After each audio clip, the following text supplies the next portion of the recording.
నంద్యాల జిల్లా శ్రీశైలం భ్రమరామ మల్లికార్జున స్వామి వాళ్లను cine hero Arjun దర్శించారు.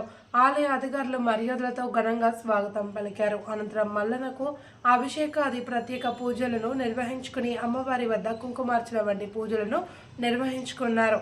అనంతరం అమ్మవారి సన్నిధిలో ఉన్న ఆశీర్వాద మండపం వద్ద ప్రత్యేక ఆశీర్వాదాలు, తీర్థ ప్రసాదాలు హీరో అర్జున్ కి అందజేశారు. ఈ మేరకు దర్శనం చేసుకుని ఆలయ రాజగోపురం నుండి బయటకు వచ్చిన అర్జున్ ని చూసి సెల్ఫీల కోసం ఫ్యాన్స్ పోటీ పడ్డారు. అభిమాన హీరో అర్జున్ చూసి చాలా మంది భక్తులు, క్షేత్ర ప్రజలు సంతోషం వ్యక్తం చేశారు.